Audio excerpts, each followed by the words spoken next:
Everyone, welcome back to my channel Sania Kabir recipe. আমার আজকের recipe দুধ চা। সকালে কিংবা বিকালে এক কাপ চা না হলে কিন্তু আমাদের একদমই জমে না। আর চা তো তৈরি করা খুবই সহজ, আমরা সবাই পারি।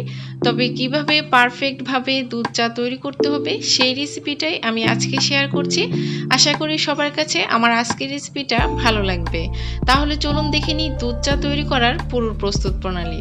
চা তৈরি করার জন্য চুলায় একটি প্যান বসিয়ে দিয়ে এর মধ্যে দিয়ে দিচ্ছি 3 কাপ লিকুইড মিল্ক আর দিয়ে দিচ্ছি 1 কাপ পরিমাণে পানি। যেই কাপে আমি চাটা সার্ভ করব সেই কাপ দিয়ে মেপে আমি দুধ আর পানিটা দিয়ে দিয়েছি, এতে কিন্তু চায়ের পরিমাপটা একদম ঠিক হবে।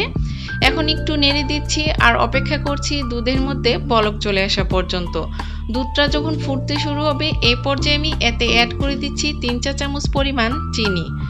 তবে চিনির পরিমাণটা আপনারা আপনাদের টেস্ট অনুযায়ী আরও বাড়িয়ে বা কমিয়েও নিতে পারেন। আর যদি চাটা গেস্টের সামনে সার্ভ করেন এই পর্যায়ে চিনিটা পরে সার্ভ করাই ভালো, এতে যার যার টেস্ট অনুযায়ী চিনিটা নিয়ে নিতে পারবে। এখন নেড়ে দিচ্ছি আর অপেক্ষা করছি দুধের মধ্যে ভালোভাবে বলক চলে আসা পর্যন্ত। প্রথম বলক চলে আসাতেই কিন্তু চা পাতা দিয়ে দিবেন না, এতে চাটা অনেক বেশি পাতলা হবে আর খেতে ভালো লাগবে না। এভাবে কিছুক্ষণ দুধটা ফুটিয়ে নেওয়ার পর চা পাতাটা অ্যাড করতে হবে। এভাবে মিনিট 4 জাল করে নেওয়ার পর যখন দুধটা অনেকটা ঘন হয়ে এসেছে এই পর্যায়ে আমি এর মধ্যে অ্যাড করে দিয়েছি 3 টেবিল চামচ পরিমাণ চা পাতি দিয়ে অপেক্ষা করছি চা পাতাটা ফুটে যাওয়া পর্যন্ত। এইভাবে মিনিট 5 পর যখন চা পাতাটা পুরোপুরি সিদ্ধ হয়ে যাবে আর চায়ের কালার চলে আসবে তখন বুঝতে হবে চাটা কিন্তু হয়ে গিয়েছে। আর চাটা দেখেই নিশ্চয়ই বুঝতে পারছেন চায়ের কালারটা যেমন সুন্দর হয়েছে, চাটা কিন্তু অনেক বেশি ঘন হয়েছে।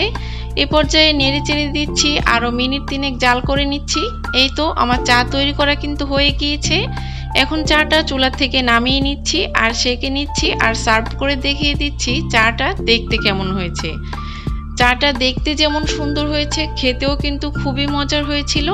এরকম ঘন চা কিন্তু সকালের নাস্তায় পরোটার সাথেও খেতে পারেন, খেতে খুবই ভালো লাগে। আর এইভাবে দুধ চাটা বানালে সবাই খেয়ে কিন্তু অনেক বেশি প্রশংসাও করবে। তাহলে আজকের এই দুধ চা তৈরি করার রেসিপিটা কেমন লাগলো অবশ্যই কিন্তু কমেন্টস করে জানাবেন। ভালো লাগলে একটা লাইক দিয়ে ফ্রেন্ডস এবং ফ্যামিলির সাথে শেয়ার করতে পারেন। আর এরকম আরও নতুন নতুন রেসিপি পেতে অবশ্যই আমার চ্যানেলটা সাবস্ক্রাইব করে রাখবেন। তাহলে আজকে এখানেই বিদায় নিচ্ছি, সবাই খুব বেশি ভালো থাকবেন। আল্লাহ হাফেজ।